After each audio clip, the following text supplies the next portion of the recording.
La nuit n'est pas seulement un moment de repos, c'est un miroir. Quand le bruit du monde s'éteint, quand les écrans s'assombrissent, quand les masques tombent, il ne reste que toi, ton cœur et Allah. Beaucoup dorment sans jamais fermer réellement les yeux. Le corps se repose, mais l'âme reste agitée. Les pensées tournent, les regrets remontent, les peurs murmurent. Et si le moment juste avant de dormir était en réalité l'un des moments les plus puissants de ta vie spirituelle? Le prophète Muhammad, que la paix et le salut d'Allah soient sur lui, n'a jamais traité le sommeil comme un acte banal. Il savait que l'âme se détache partiellement du corps. Il savait que certains cœurs s'élèvent la nuit et que d'autres se perdent. Allah dit dans le Coran, Allah reçoit les âmes au moment de leur mort et celles qui ne meurent pas au cours de leur sommeil. Il retient celles dont il a décrété la mort et renvoie les autres jusqu'à un terme fixé. Sourate Az-Zumar 39, 42. Chaque nuit, ton âme est confiée. Chaque nuit, tu pourrais ne pas revenir. Alors pose-toi cette question sincèrement. Dans quel état aimerais-tu rencontrer Allah, même pour un instant? 1. Le dhikr oublié que faisaient les cœurs éveillés.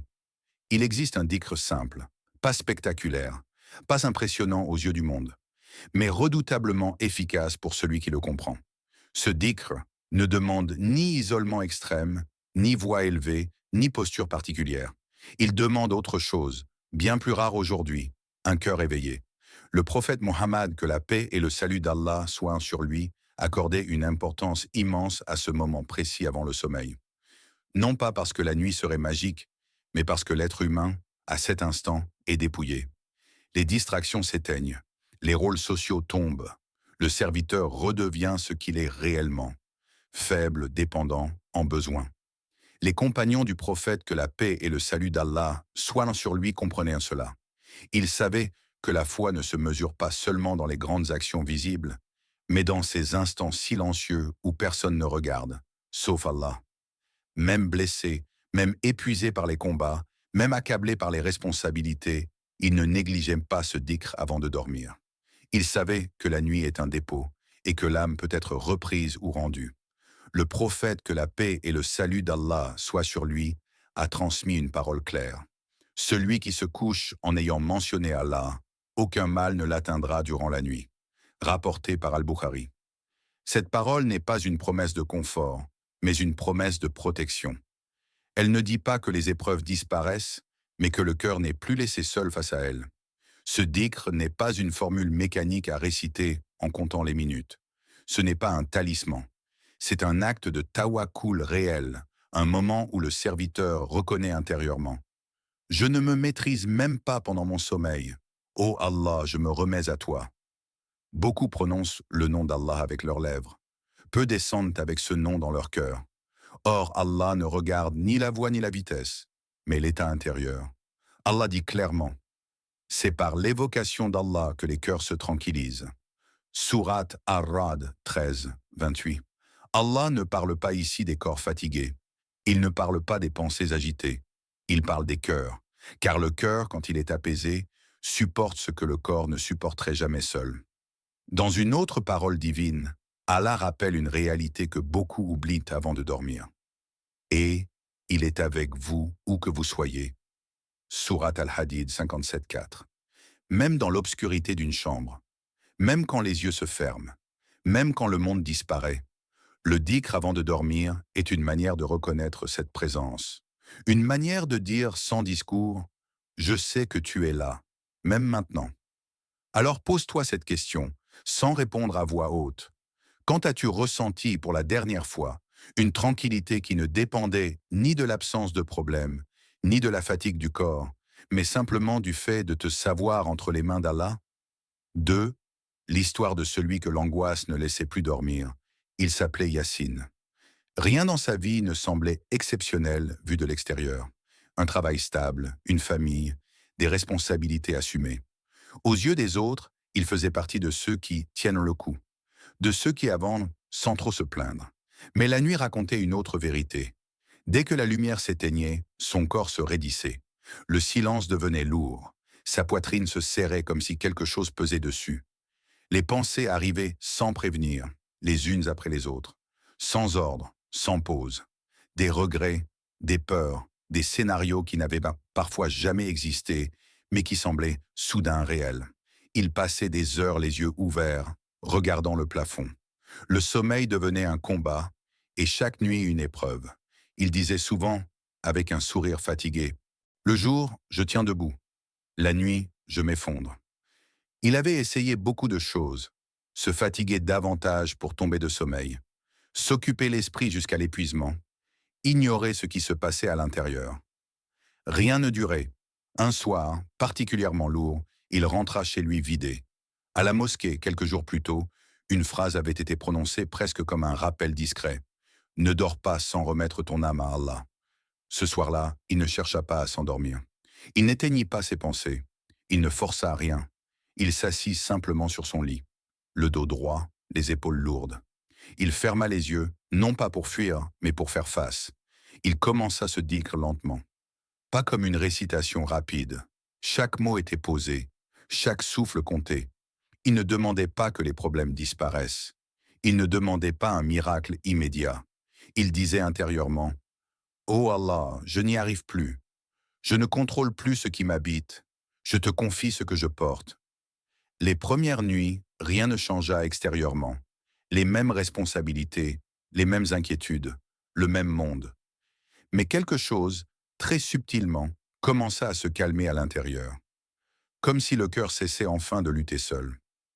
Allah dit dans le Coran, « Quiconque place sa confiance en Allah, il lui suffit. » Sourate At-Talaq, 65, 3. Yassine ne comprit pas cette parole immédiatement. Il l'a vécue avant de la comprendre. Il remarqua que ses pensées n'avaient plus le même pouvoir. Elles passaient, mais ne s'installaient plus. Son corps se reposait, même quand le sommeil tardait. Quelques semaines plus tard, il dira quelque chose de simple, presque surpris lui-même. « Mes problèmes sont toujours là, mais ils ne me possèdent plus. » Et cette phrase soulève une question que peu osent se poser avant de dormir.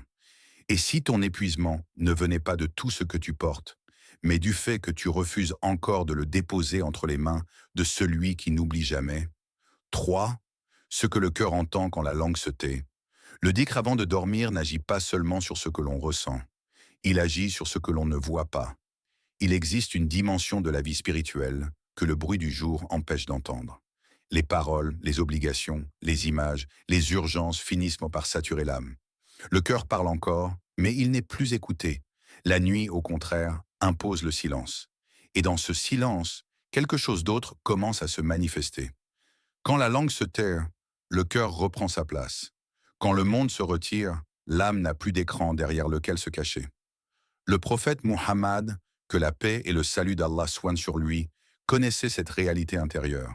Il enseignait à ses compagnons que l'état dans lequel on s'endort n'est pas neutre. Se coucher après avoir évoqué Allah en état de pureté n'est pas une simple discipline extérieure. C'est une préparation invisible. Il disait que la paix et le salut soient sur lui. Lorsque le serviteur se couche en état de pureté et évoque Allah jusqu'à s'endormir, aucun bien ne lui est refusé s'il le demande durant la nuit. Rapporté par Ahmad.